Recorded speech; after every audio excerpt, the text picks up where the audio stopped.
जय हिंद दोस्तों, मैं निकिता स्वागत करती हूं आपके इस अपने YouTube चैनल एनटी क्लासेस में।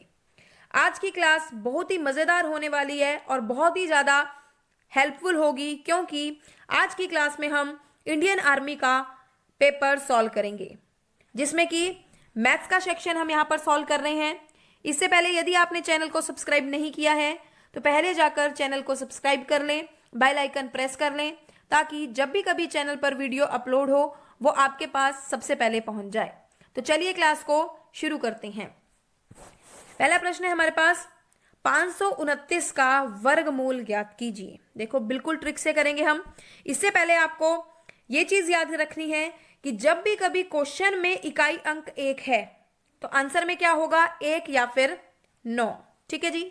अगर क्वेश्चन में इकाई अंक 4 है तो आंसर का इकाई अंक कितना होगा, 2 या फिर 8। अगर क्वेश्चन का इकाई अंक 5 है तो आंसर का 5 ही होगा। क्वेश्चन का इकाई अंक 6 है तो आंसर में कितना होगा, या तो 6 या फिर 4। उसी तरह यदि क्वेश्चन का इकाई अंक 9 है तो आंसर का इकाई अंक होगा 3 या फिर 7। तो चलिए पहले आप इस टेबल को अपनी कॉपी पर लिख लीजिए। उसके अकॉर्डिंग हम इस क्वेश्चन को बिल्कुल ट्रिक से बहुत ही जल्दी निकाल लेंगे। तो देखिए, हमारे पास दिया है नंबर 529। तो पहला स्टेप क्या है हमारे पास कि हमें लास्ट से 2 का जोड़ा बनाना है, क्योंकि वर्गमूल में कितने का जोड़ा, वर्ग में 2 का जोड़ा। तो लास्ट से 2 का पेयर कर दिया। अब क्वेश्चन में इकाई अंक कितना है हमारा, 9। तो आंसर में अभी हमने याद किया क्या होता है, या तो 3 या फिर 7। ठीक है जी। अब आप आ जाइए अगले नंबर पर। अगला नंबर क्या है हमारा, 5। तो हमें देखना है कि जो 5 है वो किस किस के वर्ग के बीच में आ रहा है। तो देखो, 2 का वर्ग यदि हम करें कितना आएगा, 4, और 3 का स्क्वायर करते हैं कितना आता है, 9। इन दोनों नंबर्स के बीच में हमारा 5 आएगा। यहां से हमेशा कौन सा नंबर उठाना है, छोटे वाला। तो यहां से लेंगे, कौन है 2 और 3 में स्मॉल, 2। तो 2 लिख लिया। ठीक है जी। अब या तो हमारा आंसर बनेगा 23 या फिर क्या बनेगा, 27। कैसे चेक करना है कि जो ये हमारा 5 है, अगली संख्या, वो किसके ज्यादा पास है। तो देखो, 4 के ज्यादा पास है 5, क्योंकि 1 का ही अंतर आ रहा है, यानी कि छोटे वाले नंबर के ज्यादा पास है। तो इन दोनों में से आंसर क्या आ जाएगा, छोटे वाला नंबर। तो 23 और 27 में छोटा कौन है, 23। तो यानी इसका सही जवाब बन गया 23। उम्मीद करते हैं आपको अच्छे से समझ में आ गया होगा। आप इसी तरह 2-4 एग्जाम्पल लेकर इस ट्रिक को अप्लाई कर सकते हैं। सेकंड क्वेश्चन देखिएगा, अनिल एक कार्य को 9 दिन में कर सकता है, जबकि वरुण उसी कार्य को 18 दिन में कर सकता है। तो बताइए दोनों कितने दिनों में एक साथ कार्य को पूरा करेंगे। तो देखो, हम ले लेते हैं अनिल यानी ए कितने दिन में कर रहा है काम, 9 दिन में। वरुण यानी वी कितने दिन में काम कर रहा है, 18 दिन में। ठीक है जी। तो कैसे करना होता है, बिल्कुल ट्रिक से करेंगे। 9 और 18 का क्या ले लेंगे, एलसीएम। ठीक है जी। तो 9 और 18 का एलसीएम कितना होता है, 18। यानी ये 18 क्या आ गया हमारा, कुल कार्य। ठीक है जी। अब हमें निकालनी है ए और वी की, वरुण की क्षमता। कैसे निकालनी है क्षमता, कुल कार्य बटे में जितने दिन उन्होंने काम किया, यानी जितना उन्हें समय लगा। तो कितना हो गया, 9 दूनी 18। यानी जो ये अनिल था उसकी 1 दिन की क्षमता कितनी आ गई, 2। ठीक है जी। तो 18 को 18 से भाग दे दीजिए तो कितना आ जाएगा हमारे पास, 1। यानी वरुण की कार्य क्षमता कितनी हो गई, 1। ठीक है जी। दोनों मिलकर बोला है, दोनों मिलकर मतलब प्लस। तो हम इनकी कार्य क्षमता को क्या कर देंगे, प्लस। तो 2 रे कितना हो गया, 3। और अब क्या करना है, टोटल वर्क में क्या कर देंगे, डिवाइड। ठीक है जी।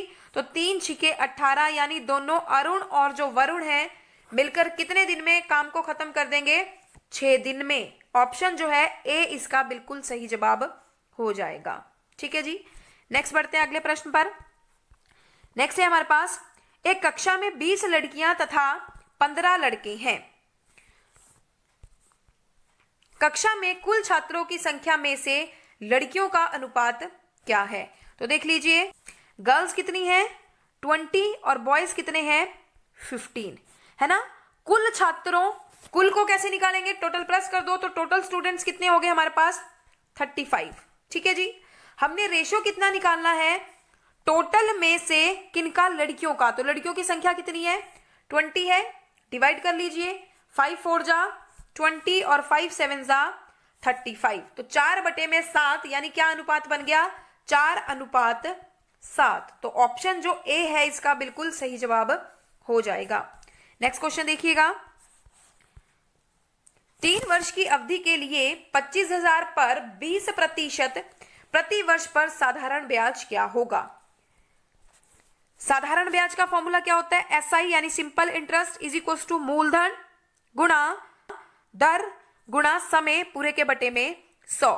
ठीक है, मूलधन यानी principal multiply by rate time upon 100। Hindi में क्या लिखते हैं, मूलधन गुणा दर गुणा समय और बटे में 100। ठीक है जी।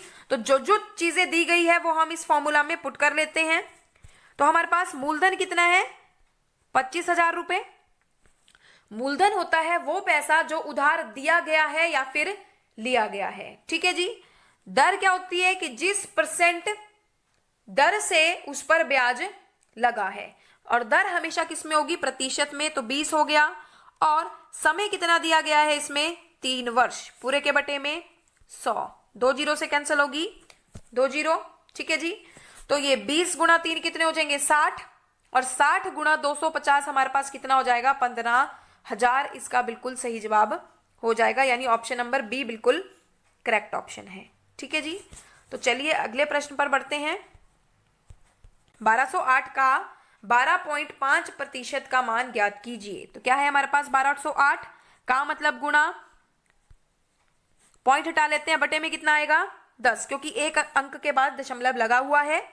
और प्रतिशत का, जब क्वेश्चन में प्रतिशत दिया गया हो तो क्या करते हैं, प्रतिशत हटाकर बटे में 100। ठीक है जी। कैंसिल कर लीजिए, 25 पंजे 125 और 25 चौके 100। ठीक है जी। तो ये कितना हो गया हमारे पास, 4 से कैंसिल हो जाएगा, 4 तिये 12, 0 एज इट इज, 4 दूनी 8, 5 एकम 5 और 5 दूनी 10, ये भी कैंसिल हो गया। और यहां पर देखो 2 एकम 2, तो 15 दूनी 30 और 2 एकम 2, यानी कैंसिल करके ये कितना बन गया, 151। तो ऑप्शन में जो ऑप्शन ए है इसका बिल्कुल सही जवाब है। नेक्स्ट क्वेश्चन पर बढ़ते हैं। 144, 104 तथा 160 का एचसीएफ ज्ञात कीजिए। तो हम इन नंबर्स को पहले लिख लेते हैं। 144 है, दूसरा नंबर 104 और 160। एचसीएफ क्या होता है, हाईएस्ट कॉमन फैक्टर है। तो कैसे करना है, देखो आप एक ऐसा पहाड़ा ढूंढो जिससे ये तीनों के तीनों क्या हो जाते हैं, डिवाइड हो जाते हैं। अगर कोई बड़ा टेबल नहीं दिख रहा तो हम सबसे पहले किससे शुरू कर लेते हैं, स्मॉल से। जैसे कि देखो यहां पर अगर हम 4 से देखें तो 4 से हमारे सारे के सारे भाग हो रहे हैं। तो 4 तिये 12, 2 बचा 24 बन गया, 6 चौका 24, 4 दूनी 8 आएगा इसके नीचे, 10 के नीचे, 2 बचा 24 बन गया, तो 6 चौका 24, फिर 4 चौके 16, 1 जीरो है पीछे एज इट इज लगा दिया। अब देखो 36, 26 और 40 किस एक पहाड़े पर सारे डिविजिबल हैं, 2 से सारे के सारे कैंसिल हो जाएंगे। तो कर लेते हैं, 18 दूनी 36, 13 दूनी 26 और 20 दूनी 40। अब देखिए 18 और 13 और 20 किसी भी एक कॉमन टेबल पर डिविजिबल नहीं है। तो एचसीएफ कितना आ जाएगा, इन दोनों का मल्टीप्लाई, यानी 4 दूनी 8 जो है इसका क्या हो जाएगा, एचसीएफ। तो ऑप्शन नंबर सी बिल्कुल सही जवाब है। नेक्स्ट क्वेश्चन देखिएगा। हमें बोला है एलसीएम निकालना है 12, 16 और 30 का। ठीक है जी। तो कर लेते हैं 12, 16 और 30। प्राइम फैक्टर से डिवाइड करना शुरू कर दीजिए। 2 छिके 12, 2 अट्ठे 16 और 15 दूनी 30। फिर 2 से 2 तिया 6, 2 चौके 8, 15 नहीं करता 2 से, तो एज इट इज उतार दिया। ठीक है जी। फिर 2 दूनी 4 और 2 एकम 2। ठीक है जी। ये देखिए अब 3 एकम 3 और 3 पंजे 15 और 5 एकम 5, सारे के सारे ये क्या हो गए, कैंसल। तो एलसीएम के लिए इन सभी फैक्टर्स को आपस में क्या कर देंगे, गुणा। तो 5 तिये 15 हो गया, 15 दूनी 30, 30 दूनी 60। ठीक है जी। 60 दूनी कितनी हो जाएंगे, 120, और 120 दूनी कितनी हो जाएंगे हमारे पास 240 इसका बिल्कुल करेक्ट ऑप्शन हो जाएगा। तो 16, 12 और 30 का एलसीएम कितना आ गया हमारे पास? 240, यानी ऑप्शन नंबर ए। तो अगले प्रश्न पर बढ़ते हैं। वर्गमूल निकालना है 5929 का। तो देखिए अभी हमने किया ट्रिक से और ऑप्शन से भी इसको कर लेंगे बिल्कुल आसानी से। देखो जी, यहां पर इस संख्या में इकाई अंक हमारा कितना है? 9। ठीक है जी। तो आप देखो यहां पर 75 है, 75 का इकाई अंक 5 है। 5 का यदि 5 से गुणा करेंगे तो हमेशा यूनिट डिजिट कितना आएगा हमारे पास? 5। तो क्वेश्चन में तो ऐसा यूनिट डिजिट 9 आ रहा है, तो फर्स्ट ऑप्शन तो हो गया कैंसल। सेकंड देखिए, इसका इकाई अंक कितना है? 8। 8 का स्क्वायर कर दो, कितना आ गया? 64। 64 में इकाई अंक कितना है? 4। लेकिन क्वेश्चन में हमारा क्या है? 9, तो ये भी कैंसिल हो गया। अगर हम इसको देखें, ऑप्शन नंबर सी 77 है, इकाई अंक कितना है इसमें? 7। 7 का स्क्वायर करते हैं तो हमारे पास इकाई अंक कितना मिलता है? 9। तो ऑप्शन सी जो है इसका बिल्कुल सही जवाब हो जाएगा। ऐसे ऑप्शन से भी हम इसको कर सकते थे। अब देखो यहां पर 86 है, इकाई अंक कितना है? 6, और 6 का यदि हम वर्ग करेंगे कितना मिलेगा? 36, और 36 में इकाई अंक कितना? 6। तो ऐसा क्वेश्चन में हमें कहीं पर भी नहीं दिख रहा था, तो ऑप्शन जो है सी इसका बिल्कुल सही जवाब हो जाएगा। दूसरा हम इसको एक और मेथड से कर लेते हैं। पहले लिख लिया जो संख्या दी गई है, वर्गमूल निकालना है तो 2 का जोड़ा लास्ट से, आगे 2 का बने 1 का बने कोई दिक्कत नहीं है। क्वेश्चन में इकाई अंक हमारा कितना है? 9। तो आंसर में कितना आता है? या तो आता है 3 या फिर कितना आता है? 7। ठीक है, ये फर्स्ट क्वेश्चन में हमने अभी आपको बताया। अब देखो अगले वाले नंबर पे आ जाओ। 59 किस किस के वर्ग के बीच में आ रहा है? 7 का वर्ग करें कितना होता है? 7 7 49। ठीक है जी। और 8 का वर्ग करें तो कितना होता है? 8 8 64। तो 49 और 64 के बीच में ही हमारा क्या आएगा? 59। यहां से हमेशा कौन सा नंबर उठाना है? छोटे वाला। तो छोटा कौन है? 7 है। अब या तो आंसर हमारा आएगा 73 या फिर क्या बनेगा? 77।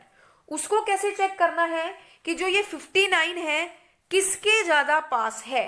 तो यहां पर देखो 64 और 59 में गैप कम है, नियर है ना वो उसके, यानी बड़े वाले वैल्यू के नियर है, तो आंसर भी क्या आ जाएगा? बड़े वाला नंबर। तो 77 इसका बिल्कुल सही जवाब हो जाएगा।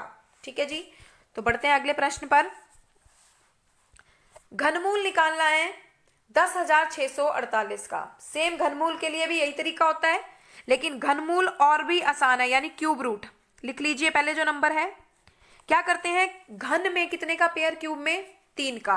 तो वही अंत से 3 का पेयर करना है। ठीक है जी।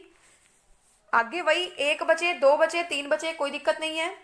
अब आप देखिए इस क्वेश्चन में इकाई अंक कितना है हमारे पास? 8। तो आप देखो कि 1 से 10 तक किसका क्यूब करने पर इकाई अंक कितना आता है?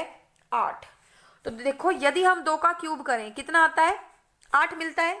तो 1 से 10 तक ऐसा कोई भी और नंबर नहीं है जिसका घन करने पर इकाई अंक 8 आता है। तो लास्ट में तो हमारा आ गया 2। ठीक है जी। आगे देखो 10। अब 10 वही देखना है किस किस के घन के बीच में आ रहा है। तो देखो 2 का क्यूब 8, और यदि हम 3 का क्यूब करें तो हमारा कितना आ जाएगा? 27। इन दोनों के बीच में ही आएगा हमारा 10। यहां से हमें हमेशा कौन सा वैल्यू उठाना होता है? छोटे वाला। तो 2 और 3 में छोटा कौन है? 2 है। तो आंसर कितना बन गया? 22। यानी ये संख्या जो है किसका घन आ जाएगा? 22 का। तो ऑप्शन बी जो है इसका बिल्कुल सही जवाब है। ठीक है जी। नेक्स्ट क्वेश्चन पर बढ़ते हैं। What will be the complementary angle of the following angle? एक एंगल दिया हुआ है नीचे, इसका पूरक कोण निकालना है। तो पूरक कोण कौन से होते हैं? ऐसे 2 एंगल जिनका योग कितना आता है? 90 डिग्री। ठीक है जी। तो हमें इसका दूसरा पूरक कोण चाहिए, तो हम क्या कर लेंगे? 90 में से 63 को माइनस। ठीक है जी। तो लेस करके हमारे पास कितना आ जाएगा? 27। यानी ऑप्शन नंबर कितना आ गया? ए इसका बिल्कुल सही जवाब हो जाएगा। नेक्स्ट क्वेश्चन देखिएगा। Find the circumference of the circle with the radius 14 centimetre. क्या निकालना है? 14 सेंटीमीटर त्रिज्या के साथ वृत्त की परिधि का पता लगाएं। तो वृत्त की परिधि का फॉर्मूला क्या होता है, 2πr। ठीक है जी, पाई का वैल्यू कितना है 22/7 और आर कितना, रेडियस कितना दिया है हमारे पास 14। ठीक है जी, तो लिख लेते हैं इसको, कैंसिल कर लीजिए, 7 2 जा 14। तो ये पूरा क्या बचा, 2 गुणा 22 कितने हो गए 44 और 44 गुणा 2 कितना हो जाएगा 88। परिधि है तो किस में रहती है, सिंगल यूनिट में, यानी कि सेंटीमीटर में या फिर मीटर में। एरिया है वो किस में रहता है, वर्ग यूनिट में, यानी कि सेंटीमीटर स्क्वायर में या फिर मीटर स्क्वायर में। ठीक है जी, तो आज की क्लास में बस इतना ही, बाकी के क्वेश्चन पार्ट 2 में करेंगे। तो मिलते हैं जल्दी एक नई वीडियो के साथ, तब तक के लिए जय हिंद जय भारत। ज्यादा से ज्यादा चैनल को शेयर करें, लाइक करें, सब्सक्राइब करें तथा कमेंट करना ना भूलें। जय हिंद जय भारत।